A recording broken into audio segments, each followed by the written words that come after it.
All right, we are about to watch the finals of Triad Wars 17. Let us quickly discuss the rule set, or should we do my actual planned intro? Let's start with my planned intro. Triple Triad tournaments have been running now for 22, 23 years. And you might wonder, as I wondered while I was thinking how to intro this video, how many times have we seen a rematch in the finals? How many times have we seen the same two players play in the finals multiple times against each other? And you might think, okay, Ulti was the first player to make two finals, but they had different opponents. You might think Doc Evil with his three finals in a row, different opponents every time. You might think Delial versus Seto, who have met a fair number of times, but I believe only once in the finals. It took 45 tournaments, about 6 years of very active tournaments being run, for the first rematch or the first time. Well, no, sorry. It took 9 years for the first rematch to occur. And that was myself versus Yojimbo. We went 1-1 against each other in finals. I won in 2009, he won in 2012. It took another 6 tournaments for the second time this to occur, also with Yojimbo. He beat Chickeny twice, first in 2012's Quistis, and then in 2013's Cloud. Took another 7 tournaments for it to come up again. This time, once again, Yojimbo, this time versus Akiyama.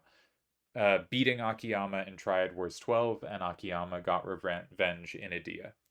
So coming to the end of the initial run of tournaments on the site, there had been 3 finals rematches ever in the history of Triple Triad.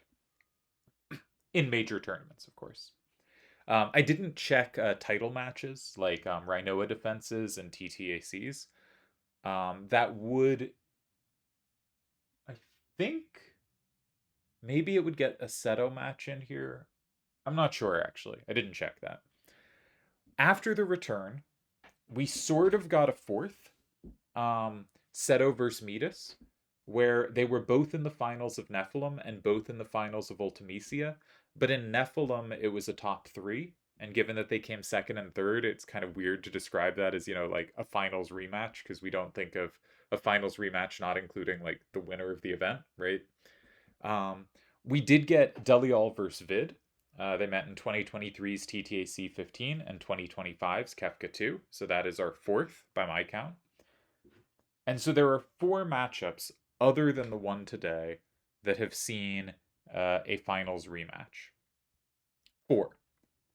And they've each of those have only happened, there's been one initial match and one rematch. This match is now by far the most decorated finals matchup in Triple Triad history, meaning decorated when playing each other. Delial and Turdz have played 4 times. This is their 5th. No other finals rematches happened more than twice, and only 4 finals matches have ever happened twice. And this is now up to 5 times. Entering this matchup, Delial holds a 3-1 lead, and you might think, well, that sounds great for Delial, 75%. What could be better? Wrong. This is actually a fantastic record for Turdz, because Deli is 7-0 against everyone else on the site in finals history. Turdz is the only person to ever beat Delial in a finals. So, obviously Deli's record here is extremely impressive, but I also want to give a lot of credit to Turdz here for being the only person to ever beat Deli. We're also currently in a run where Deli and Turdz, more than I think any 2 players have ever traded off success, are just winning almost everything. Though, of course, Chickeny got a win, Stuff got a win. There have been some other players who have grabbed their first titles, but these 2 have been incredibly dominant in the modern era. Seto also won a tournament recently, or in the last few years. All right, let's talk about the stipulations and rules now that we've talked a bit about just how rare rematches and finals are. Like, as much as we think these are the 2 best players, they don't meet that often. Tournaments are just too varied. I think tournaments getting shorter has made it more likely that events like this would happen. I think Delial and Turdz are obviously 2 all-time greats, but I think part of the reason this is happening more is that tournaments are shorter, right? It takes fewer rounds to get here. Though usually the opposition is very strong for those few rounds, but it takes fewer rounds to get here, and I think that has to increase the probability. But that said, it's 5 matches between the two in finals. That's nuts. Again, no one else is more than 2. Okay, let's get rid of that. Meaning I'm closing my little note sheet that has that in it, and talk about the stipulations. This rule set looks like a rule set I would make, sort of. It is level 1 through 10, all rules, all decks, max combined level of 34. Now, I'm the one who's really a big fan of, like, here is the total level you can use, but I would never have it split this far between levels because I find huge split level games less interesting, but that's probably just a personal preference thing. It's not an important take. Um, Max combined level of 34, can only use a max of 3 different decks. So you'll notice Deli, of course, went FF8. You can see Turdz went FF9, FF10-2. What's Garuda from? I don't remember. Is that FF12? Maybe that's FF12. And no rares or semis. So there's really interesting choices. Deli mentioned to me, both of these players occasionally talk to me thinking through hands. But Deli mentioned he was thinking between 10, 10, 10, 1, 3, which is what he went with. Or does he want to go, okay, I can lower the 10s a little bit, raise the 3, and do something more like 10, 10, 10, 9, 4, 1, or something like that, or 10, 10, 10, 8, 5, 1. I think he was pretty sold on having the 10s, and Squall Cypher are an incredibly powerful combination. So I think that makes a lot of sense here. Now, it's interesting they both went for A9s on the same corners. I wonder if this slightly favors Turdz. Turdz is the one who has gone with the double number facing both more explicitly. You can see Turdz very carefully went, I need a double number facing every corner. He reminds me of myself, to be honest. In my older age, in my older years, specifically like 2012, when I was no longer like, I was card selecting hands and doing stuff, I just tried to make hands in card select where I couldn't get just automatically beat by anything. So like I was afraid of AA corners or just A's that I couldn't line up against. So I just make sure to have double numbers facing everything. You know, the standard like 6-6-8-8 crutch. I started leaning more into those crutches because I wasn't really working out how hands would piece together and make sense together and cover things. And this was certainly to my detriment. I generally think you want to avoid these crutches, but the less confident you are you have stuff covered, and especially in such a split level set that might be pretty easy to have, the more you might want to do this. Okay, did I say anything interesting about the hand construction? Probably not. But Deli has first turn. Let's actually talk a little about split levels. This is going to be a very disorganized video. I apologize. My last thought there was I thought that the A9 4-3s of Turdz might line up well against Deli's A9s, right? They both have the same plus wall against each other, against the 9. They both have the same wall off the 4, or a similar same wall.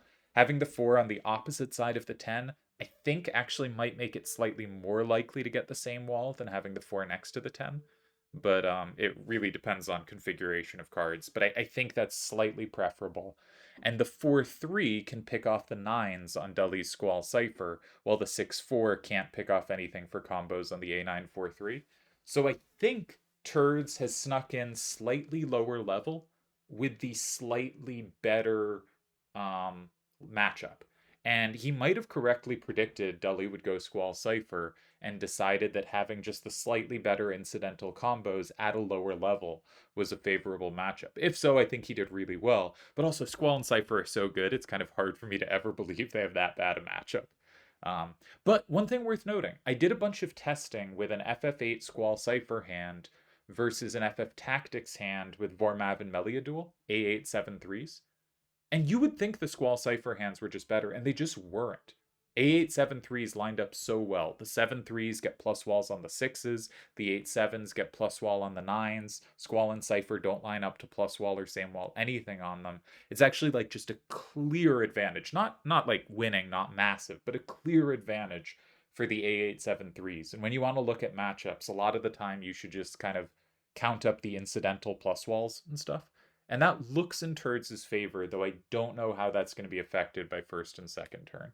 There actually is one more thing I want to say about Turd's hand before we get to any actual discussion of the game, which is 4487 is a kind of funny card for Turd's to use because this was a card they accidentally repeated in one of the new decks. I don't think it was the new batch. I think it was the Persona 5 and Eiyuden Chronicles batch.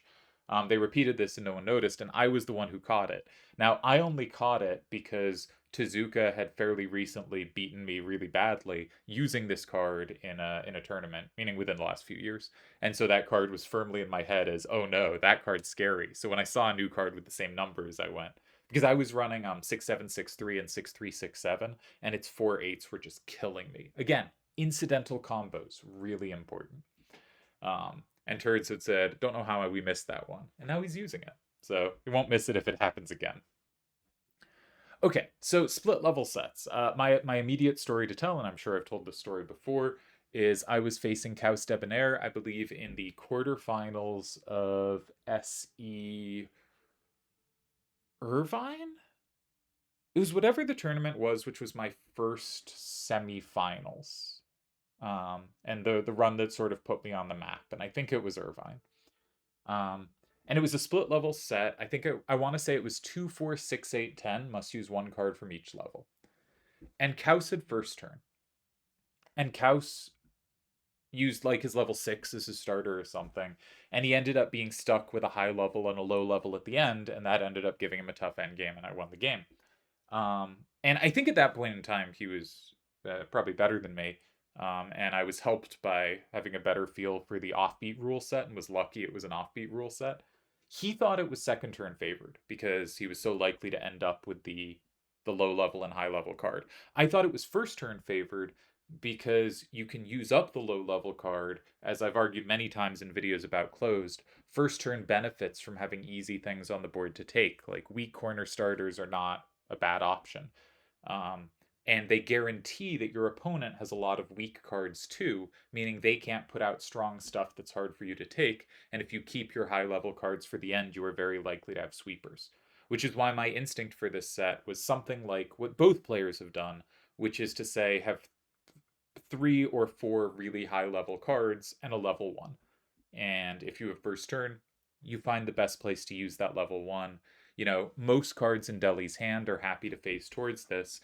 And I think Deli really should be trying to use the 4/4/4/6 next, so he can have these 3 level 10s that are just like more powerful than the cards in Turd's hand.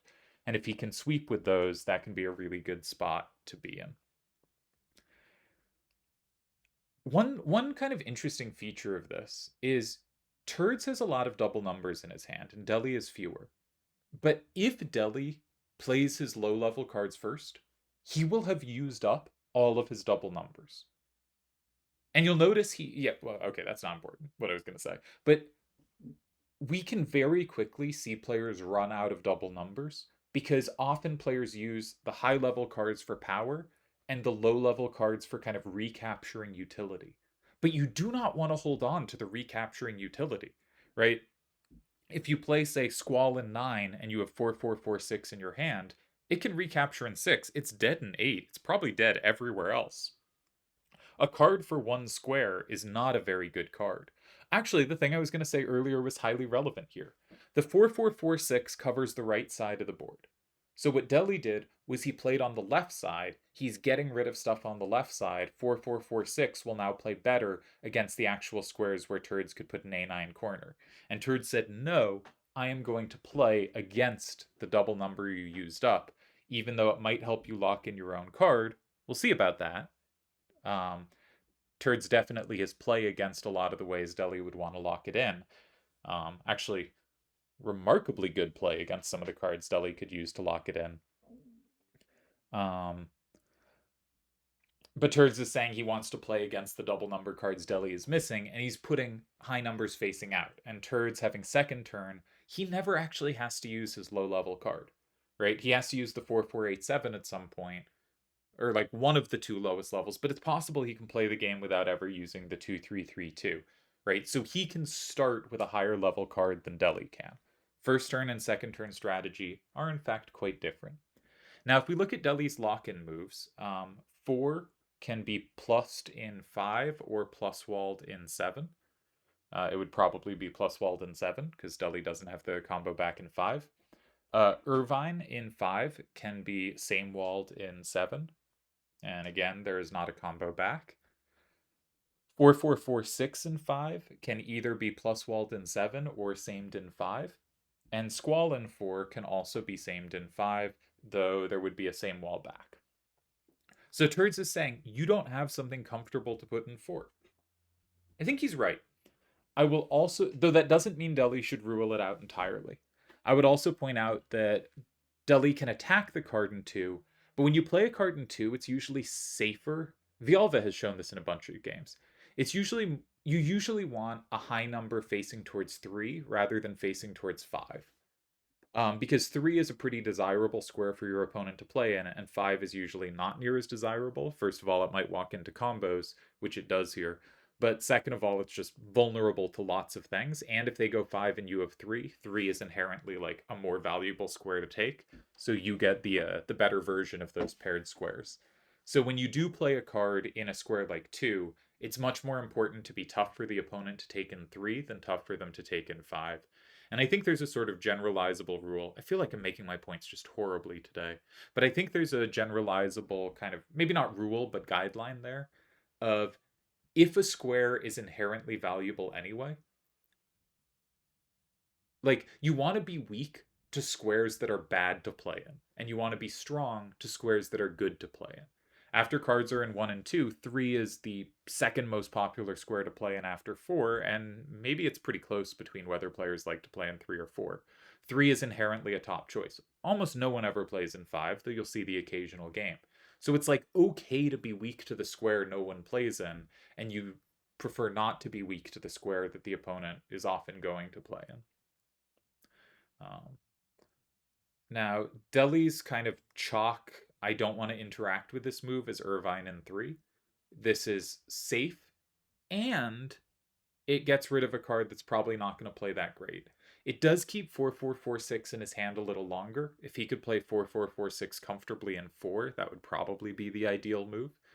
But having one iffy card in your hand is probably not so big a problem. I do think Squall and Cypher play better together. Ooh, I need a word for this. There's sort of two types of triple triad games. There's like combo games and there's like blocky games. And by blocky game, I mean like 1, 2, 3, 4, 5 fills up. There could certainly be combos there, but like you're not playing on the diagonals and setting big stuff up. You know, maybe there's a big setup in 9, but for the most part, like your cards are going to play as they play against the opponent's hand. You're not setting up massive combos. If the opponent's hand has a ton of combo potential, you want that kind of game because their cards aren't going to be able to line up in those perfect ways.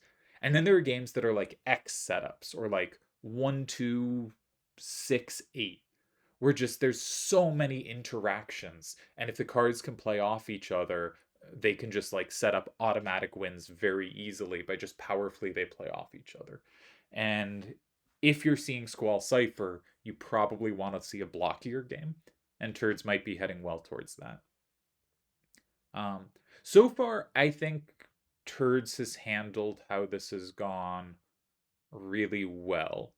But I do think after Irvine 3, which sort of, I've talked about this a lot, but if there are cards in 1, 2, and 3, and first turn can say, I have play in, I have one safe card there and the other 2 are attackable. Even if first turn is down 6-4, which he isn't here, usually first turn is doing at least neutrally. So I would have expected Irvine 3, but Deli goes for the much more combative move. And this is an interesting move because anytime you play a big corner and the opponent can play on the diagonal, it is very scary to play near your big corner. And we're immediately seeing that here. Yeah, this might be a much better move than what I was looking at. Because suddenly Cypher is hitting hard. Deli has found a way to make it not a blocky game, but a combo game. And that is the kind of game I think he should be looking for here. Um, and if Turdz has to play like Garuda in 3, that feels bad. It's not necessarily bad, but it definitely feels bad. And I could see him really quickly running out of power in a lot of directions. Like, it's very easy to imagine Turdz feels the need to play Garuda in 3. Deli takes the plus in 5 with Cypher. Turdz plays 9, 9, 4, 4, and 4. And his remaining cards are really limited in what they can do. Now, it might be fine. It might be that the Irvine card in Deli's hand is close enough to dead that, like, and his cards aren't good left-right sweepers. That might be the right way to play. Garuda in 3 might be the strategy here. But it's really easy to see positions where, like, if he uses up Garuda and Lulu, he has no capture in 9 even, right? He can't capture the card in 6. On the other hand, if he leaves these 2 squares open, Cypher has both squares, right? Any endgame where Deli is getting the last move with Cypher in 3 or 5, where those are the last 2 squares, I don't think Deli is ever losing that, and there's a very good chance it's a win. You know, when someone has really good combo squares, you often want to get rid of one of them, but it's really hard to get rid of one of them when there are such high numbers facing out. Like, Turdz now can't get rid of 2, 3, 3, 2, and 3. Or can he? I don't think so. I was thinking he then has Garuda the same wall in 4, so he can play back a little against Cypher in 5, and it flips through to 6 to flip 3. But then I think Squall in 9 hits, and I imagine that's a loss. I guess it's possible it's a tie. You could see Irvine blanking at the end. Something like 2, 3, 3, 2, and 3. Cypher in 5. Garuda in 4. Turdz flips everything except 2, so he's up 7 to 3. Squall in 9 flips 2 cards back, making it 5, 5. And then 4, 4, 8, 7, and 8. And Irvine 2, 6, 9, A, and 7 ends up not capturing anything at the end. Because it's 3 doesn't take a 2, and it's 6 doesn't take a 7. You could imagine some sequence like that, but it's pretty specific and pretty scary to go into. So maybe Turdz can sneak a card in 3. But this is pretty scary. I think Deli found a better move than I was looking at, and I was feeling like I thought Turdz was clever on the hands. I thought his move in 2 was good. But now that Deli is starting to do setups, if we had, like, chess has a bar that they show during games, which gives the computer evaluation, and the more of it is white, the better white's doing, and the more of it is black, the better black is doing. If we had an eval bar here that was not like the true eval bar, but was how I'm feeling, it would have been like, okay, I like what Turdz did with the hands. I like what he did with his move in 2. And then Deli makes this move, and I'm like, oh no, I think I was wrong. I think I like what Deli is doing. I don't think Turdz is lost here, but I think he has to find a careful move. And it could be that that careful move is 2, 3, 3, 2, and 3, right? It could be that just lines out correctly. I don't think that's at all impossible. You know. Now, if Deli doesn't go 5, you probably have to block 5 yourself with like 4, 4, 8, 7. But I think you're usually holding those endgames. Like, if you land Garuda in 9, even if they take 5, you're fine. You hold the tie. And if Deli does go 5 immediately, maybe you can just play Garuda in 4 and say, I'm up 7-3 and Irvine is dead in your hand. And it does look like you tie there after Squall in 9. So Flan in 3 might be a good way to tie, though I might have miscalculated this. Garuda in 3 is also a move you have to check. I think blocking 5 is conceding a lot of ground, especially when Deli still has some up power. You go 5, Deli goes Cypher in 3. Deli has 2 and 3 on lock. You probably go in 4 and grab 1 back. But Squall is going to be a pretty good sweeper there. That seems very dangerous to me. So I would be thinking about 3. Maybe he's going to play Flan in 3. Maybe he found some other square to play it. Maybe 4. Maybe you just grab the card in 1. but I would be hesitant to leave 5 and 3 open that long. So if you do play 1, you kind of have to be, or 4, you kind of have to be planning to block one of those squares next turn.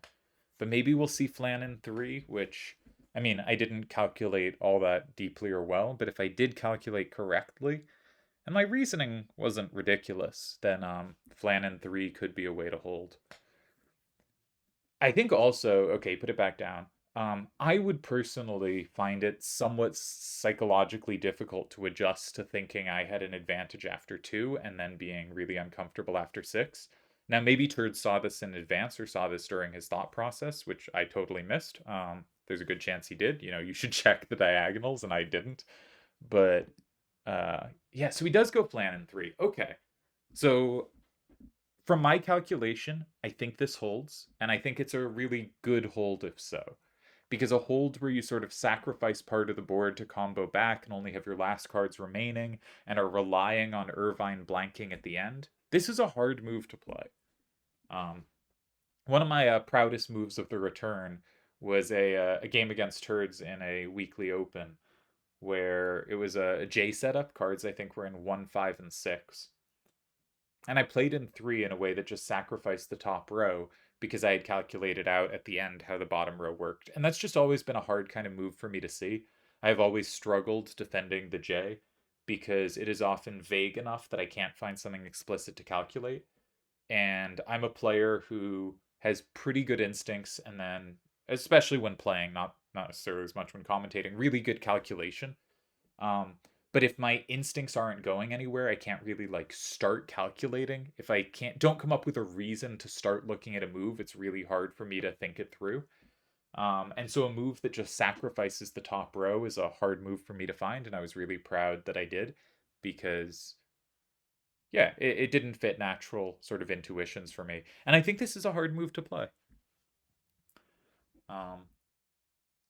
Okay, but Deli is playing quickly, so Deli has seen he doesn't need to take 5 immediately, and he is getting Irvine out of his hand, which is really important, because Irvine is a very weak card for the endgame. So we might be going Irvine in 9, and then we can see how is Turdz going to block 5. Though Turdz maybe can leave 5 open as long as 4 is open. Maybe Deli's going in 4. Though that seems a little risky to me. Because Cypher is often not a very good card if he goes Irvine in 4. Now there's a chance he's going to hit us with like Irvine in 8 or something, just, you know, completely aggro. But I don't think so. I think he has to make a more defensive move here.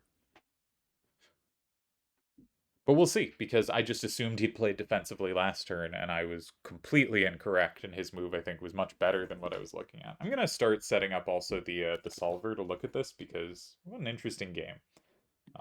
Nice, I'm going to say first game. I don't, obviously, they might have a decisive result here, but a nice starting game for the match. I think complex, I think interesting, I think showing that the split level rule set, we do see a defensive move, is going to lead to complicated games. And also, it is always nice when a move played is one I had completely failed to consider. And a very powerful move, too. And my initial evaluation of I think Turdz has got the better of the hand wars, I don't know how I feel about that. And actually, if I'm Turdz here and I just felt kind of uncomfortable this game, which I think I would have felt, I'd be a little worried because I would think, but I already lined up the kind of incidental combos in my favor. This is supposed to have been when I had some advantage here. Okay, so we should think through what Turdz can do. The most obvious thing to do is block 5. Notably, if we play Lulu in 5, that gets comboed, potentially, but we can combo back. Well, actually, Lulu in 5, I think probably just loses to Cypher in 7.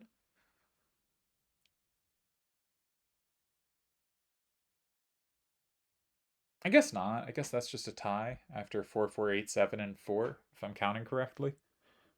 But you gotta count that correctly if there's big combos. So I would be lazy. Right? It's been a while since I've had to calculate an endgame. So let's start with 4, 4, 8, 7, and 5 and see what happens. It's 5, 5. If Deli goes Cypher in 4, we take back with Garuda in 8, and we tie. If Deli goes Squall in 4, we at the very least have Garuda in 8, and we tie. We're just looking to make sure it ties right now.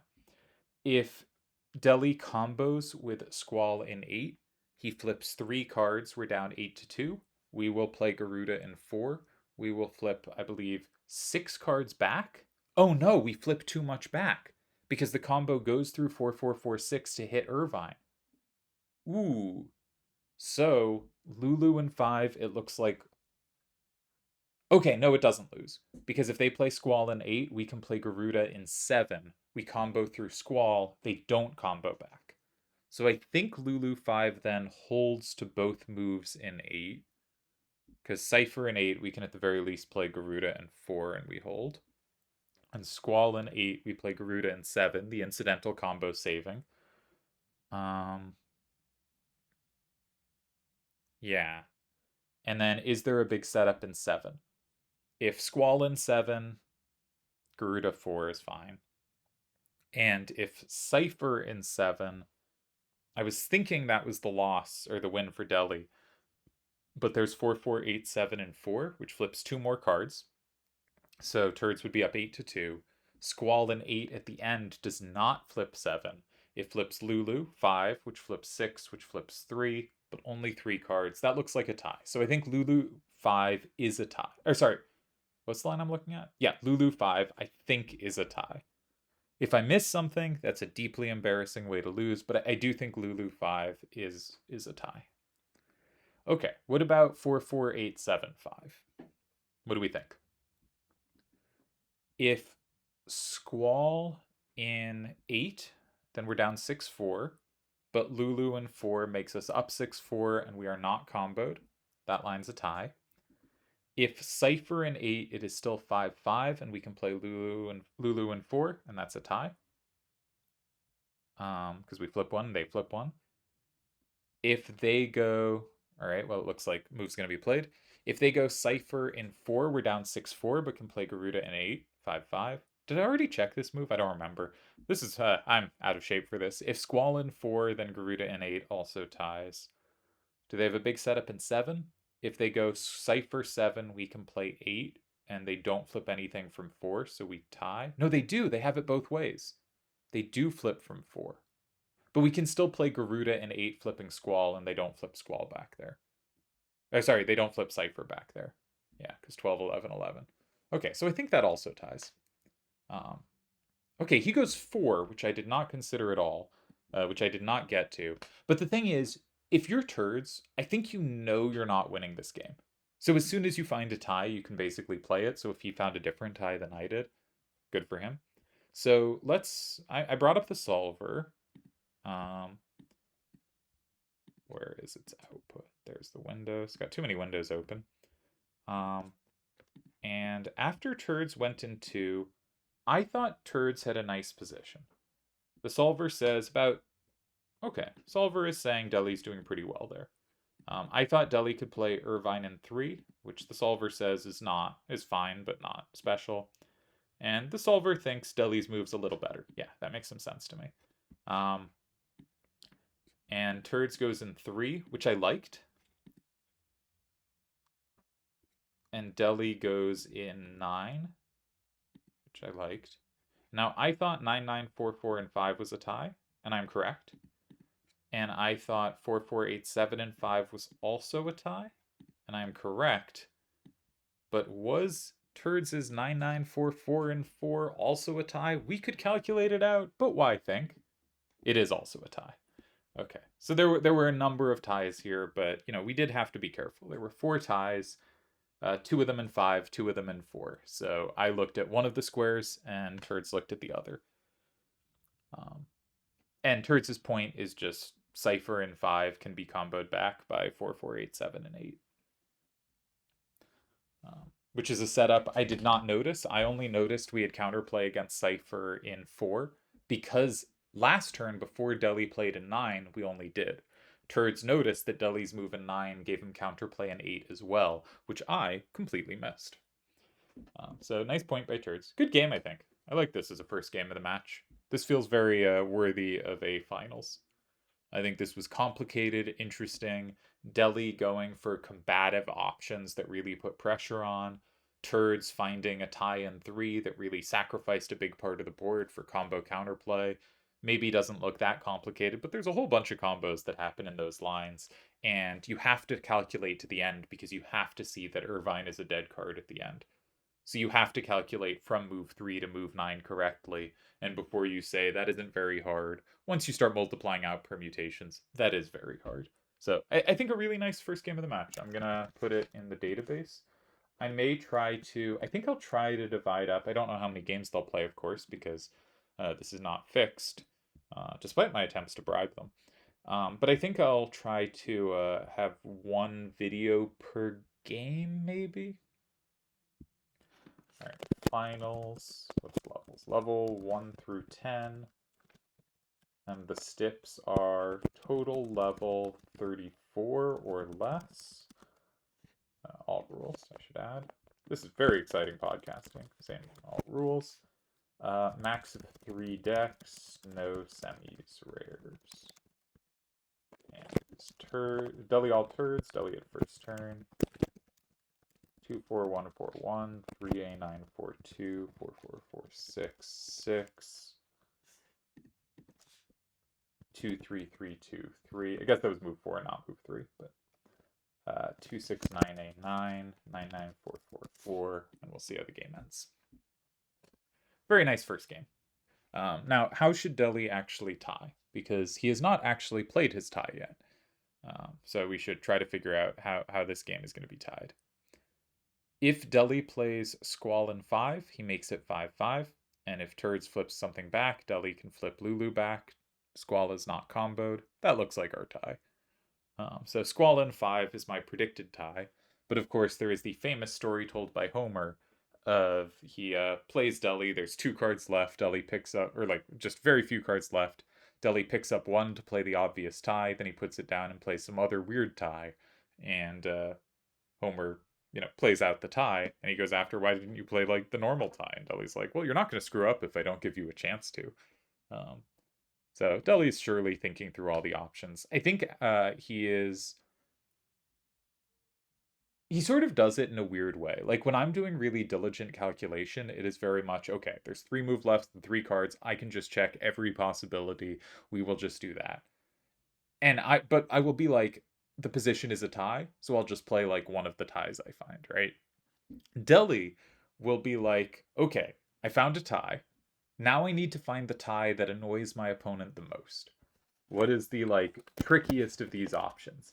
And so he will I will be satisfied, right? I will go, okay, I got my tie. Let's move on to the next game. And Deli will be like, I got my tie.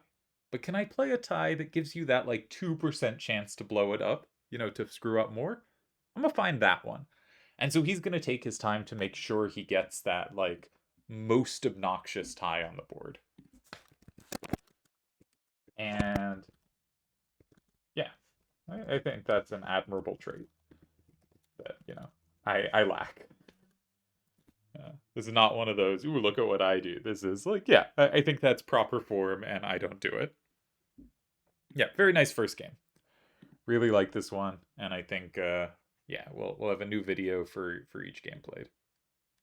Okay. Ooh, I can close that window. Make that go away. Yeah, we can probably end this video.